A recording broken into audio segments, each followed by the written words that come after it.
Bonjour, nous allons traiter un exercice sur le suivi temporel d'une transformation chimique. Lisons d'abord l'énoncé. On mélange à l'instant t égale 0 à une température T, un volume V1 égale 0,1 litre d'une solution S1 d'iodure de potassium de formule chimique Ki et de concentration C1 avec un volume V2 égale 0,1 litre d'une solution S2 de peroxodisulfate de potassium de formule chimique K2S2O8 et de concentration molaire C2. La figure ci-dessous représente les variations ou la variation de S2O8 de moins dans le mélange au cours du temps. Voilà la courbe. Ici, dans l'axe du temps, T en minutes. Ici, c'est la concentration effective de S2O8 de moins en 10-3 mol litre moins 1.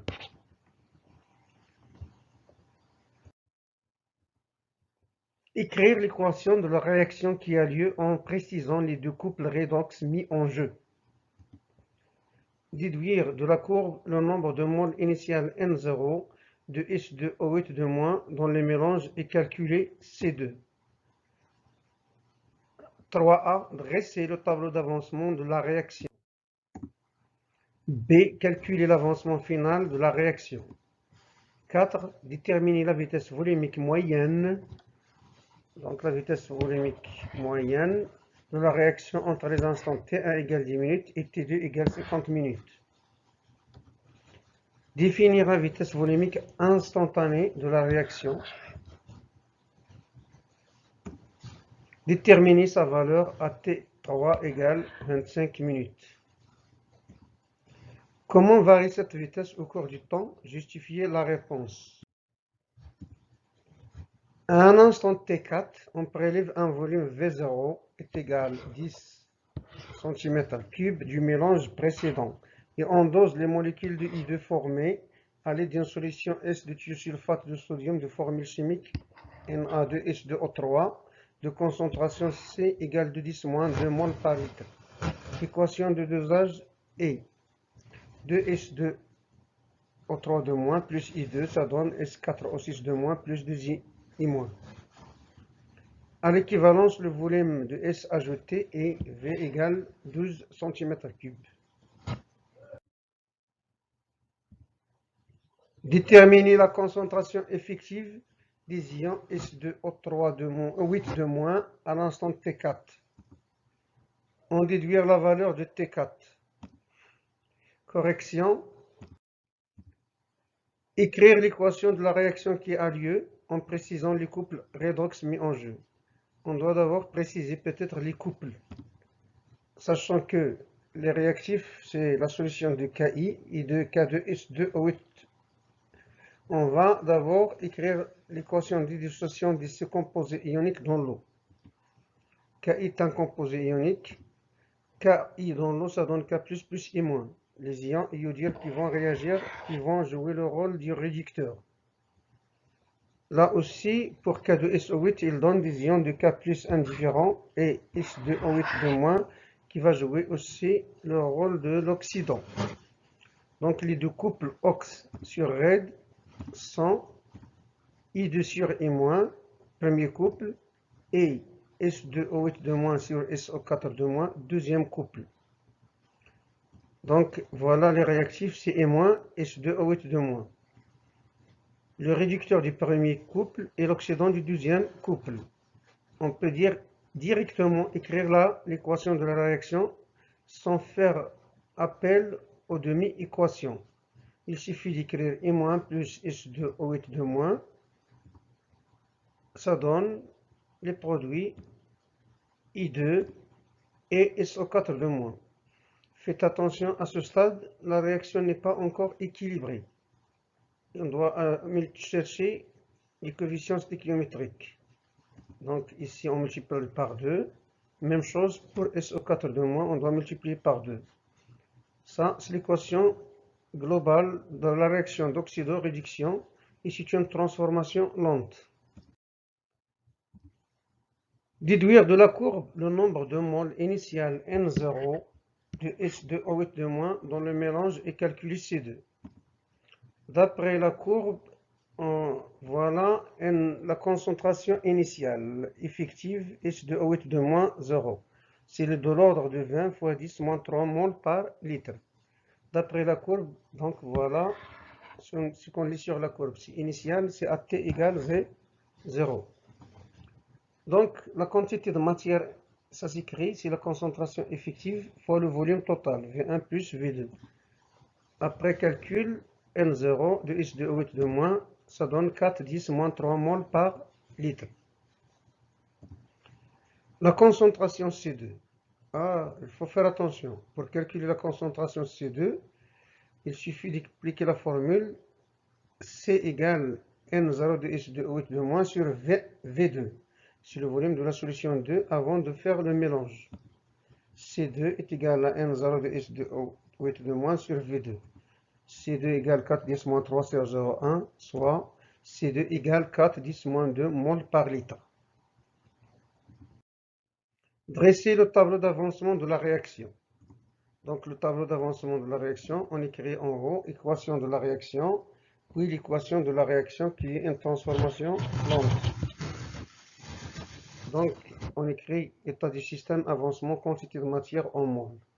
Puis l'état initial, à l'état initial, il n'y avait que des ions I- et S2O8-. Les réactifs, N0 de I- c'est C1V1, N0 de H2O8- c'est C2V2, et là, pour N0 de I2, c'est 0, même chose pour SO4-. État intermédiaire, X différent de 0, l'avancement augmente. N de I-, c'est C1V1 moins 2X. Pourquoi 2? Parce qu'il est C1,2. N de S2O8-, c'est C2V2 moins X, parce qu'ici il y a 1. Et là, N de I2, c'est X. Même chose, N de SO4-, c'est 2X à cause de la présence du coefficient 2. 2 et 2 ici. État final. L'état final se déduit de l'état intermédiaire. Il suffit de remplacer X par X final. Donc X égale X final. N final de I- est égal à C1V moins 2X final. N final de S2O8- est égal à C2V2 moins X final. N final de I2 égale X final. Et N final de SO4-, c'est 2X final. On s'intéresse ici aux ions S2O8- dont la concentration effective est donnée par la courbe précédente. On aura aussi besoin de cette relation entre le nombre de I2 et le nombre de moles de I2 et X. N de I2 égale X. On verra par la suite. Calculer l'avancement final de la réaction. Donc, pour calculer l'avancement final de la réaction, il suffit de lire sur la courbe la concentration effective finale, c'est-à-dire lorsqu'il devient constante. Si ça correspond ici à une finale, ou bien à la concentration finale H2O8- est de l'ordre de 5, 10 moins 3 moles par litre. Donc d'après la courbe, H2O8- finale, c'est 5, 10 moins 3 moles par litre. Donc, N final de H2O8 est égal à la concentration finale fois le volume V1 plus V2. N final, ça vous donne 10 moins 3 moles. Donc, on peut déduire l'avancement de la réaction. Il suffit d'utiliser le tableau d'avancement de la réaction.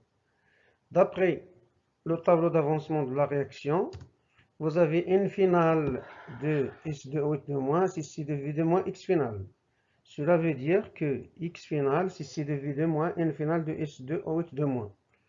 Application numérique, ça donne X final, 4 10 moins 2 fois 0,1 moins 10 moins 3, ça donne X final, c'est 3, 10 moins 3 moles par litre. À retenir.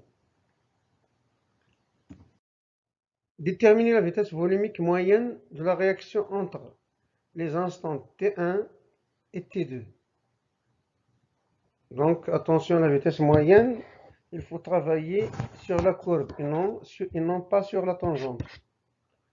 Donc la vitesse moyenne, ça s'écrit Vm égale 1 sur V delta x sur delta t. Je vous rappelle que le grand delta veut dire une grande variation, car T1 est très différent de T2. Ce ne sont pas des instants très rapprochés. Sinon, ça serait la vitesse instantanée. Donc, Vm est égal à 1 sur V, x de T2 moins x de T1 sur T2 moins T1.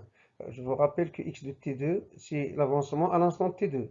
X de T1, c'est l'avancement à l'instant T1, qu'on va calculer par la suite.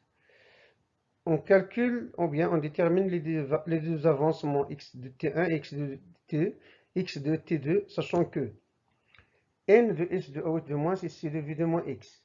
Donc, la concentration de S de haut de moins fois le volume total, c'est C de V2 moins X. C'est-à-dire X, c'est C de V2 moins S de haut de moins fois V. Donc, pour l'instant T1 est égal à 10 minutes, vous voyez ici 10 minutes, il lui correspond S de haut de moins à l'instant de T1. On va voir sa valeur, c'est de l'ordre, je crois, de 14, 10 moins 3 mol par litre. C'est un peu supérieur à 14, je vais considérer 14. Donc, même chose pour T2, il lui correspond S de haut de moins inférieur, parce que la concentration, ça diminue en fonction du temps. Donc, les valeurs, S de haut de moins, c'est 14, 10 moins 3 mol par litre, et S de haut de moins à l'instant T2, c'est 6,3, 10 moins 3 mol par litre. Je vais faire une application numérique pour l'instant T1, puis pour l'instant T2. X de T1, il suffit de remplacer donc la concentration S de haut de moins par sa valeur et le volume total c'est 0,1 plus 0,1 c'est 0,2 et le volume V2 c'est 0,1 et la concentration c'est 4,10 moins 2. Ça donne X1 est égal à 1,610 moins 3 mol. Même chose, même étape pour X2. X2 est égal à X de T2. Il suffit de remplacer ici toujours la concentration effective par sa valeur à l'instant T2. Donc ça donne X2 est égal à 2,74 mol par litre. Vous voyez que X2 est supérieur à X1, c'est normal parce que l'avancement X augmente en fonction du temps. Lorsque la réaction avance, la transformation à l'état final, ça serait maximal.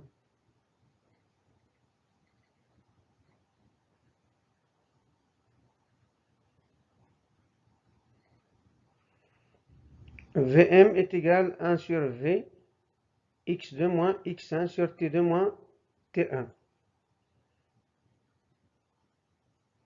Attention, là on va travailler toujours sur la courbe et non pas sur la tangente. Ça donne finalement Vm est égal à 1,425 10 moins 4 mol par litre en minute moins 1. Minute moins 1. Voilà. Définir la vitesse volumique instantanée de la réaction. La vitesse volumique instantanée de la réaction s'écrit cette fois-ci V égale 1 sur V dx sur dt. Au lieu de delta x sur delta t, c'est dx la dérivée. Voilà. Valeur de V à l'instant t3 égale 25 minutes.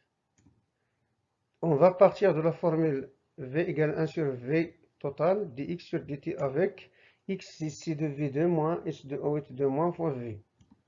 C'est-à-dire que la vitesse c'est 1 sur V d sur dt de c de V2 moins s de OH2 moins fois V. Or, c de V2 est une constante, sa dérivée ça donne 0. Et après on va multiplier par, simplifier par V. Tout calcul, la formule devient V égale moins d de s de OH de moins sur dt. Attention, voilà, pour calculer la valeur de V, on se place à l'instant T2 égale 25 minutes. Et on dessine, déjà on nous a donné la tangente à la courbe au point d'abscisse T1, T3 égale 25 minutes. Cette fois-ci, pour trouver cette valeur, c'est l'équation de le coefficient directeur de cette droite qui est tangente à la courbe à l'instant t3 égale 25 minutes. Voilà notre tangente. Je vais prendre 6 points en noir, 2 points quelconques de la courbe, et je vais écrire, chercher leurs ordonnées, h de O8 de moins 1, c'est-à-dire le premier point.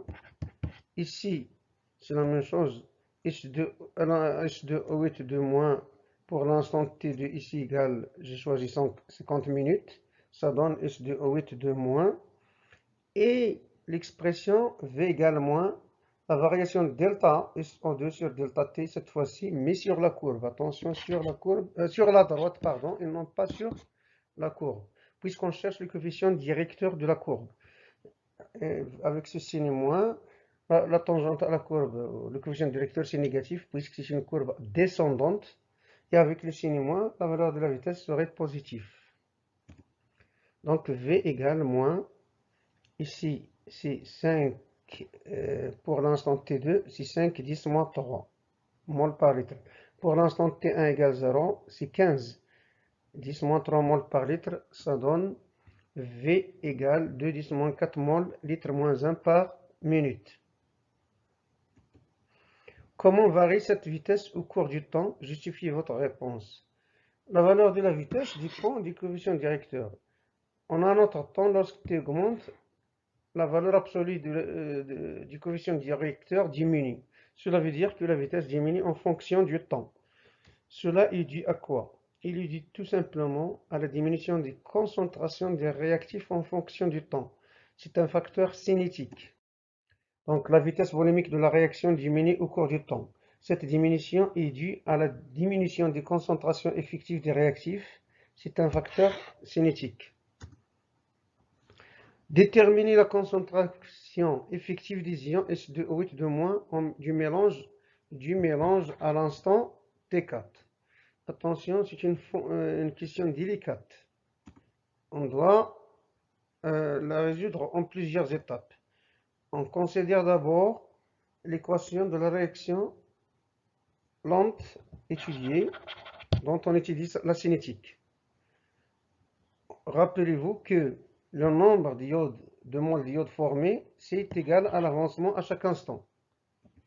Mais cette réaction-là, elle est pour doser les molécules d'iode formées, selon la réaction ou la transformation lente. Ces ions vont réagir avec H2O3 de moins, solution dosante, c'est une solution réductrice, ça c'est une solution oxydante.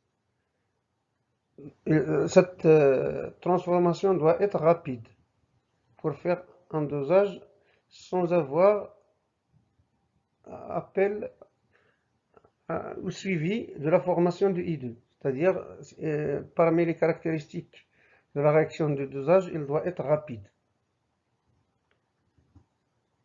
Voilà, ici, les molécules I2 formées vont réagir donc avec H2O3 selon la réaction 2 du dosage. Ça, ce sont les données.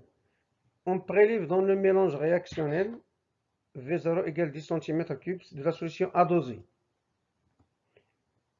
On a obtenu l'équivalence lorsque le volume versé est égal à 2 cm3 de la solution dosante de H2O3 de moins. Voilà, ça c'est la réaction rapide 1, lente 1, rapide 2. À l'équivalence, qu'est-ce qu'on peut écrire? Le mélange stéchiométrique, on peut écrire N de H2O3 de moins sur 2, division stéchiométrique, est égal à N de I de présent de les demi-millilitres sur 1, coefficient stéchiométrique ici 1. Ou encore, CR de VR sur 2 est égal à COX VOX sur 1. C'est une formule vie en cours.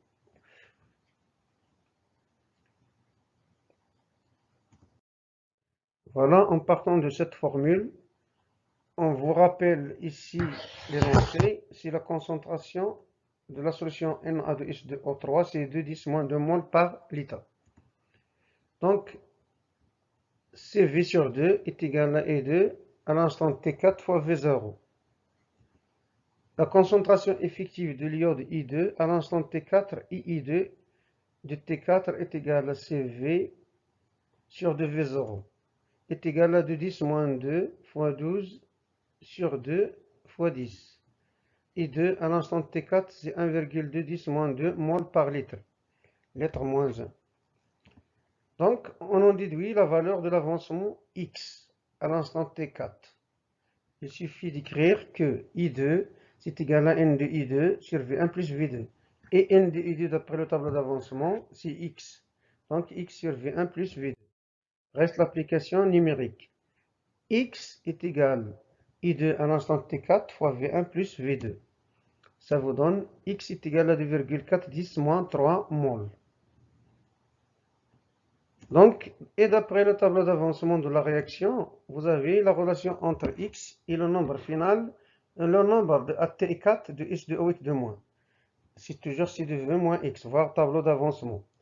Mais la courbe nous donne les concentrations. On va diviser par V total. La concentration effective des ions S2O8 de moins dans le mélange réactionnel à l'instant T4 est S2O8 de moins, c'est N de S2O8 de moins sur V total, c'est-à-dire C de V de moins X sur V1 plus V2.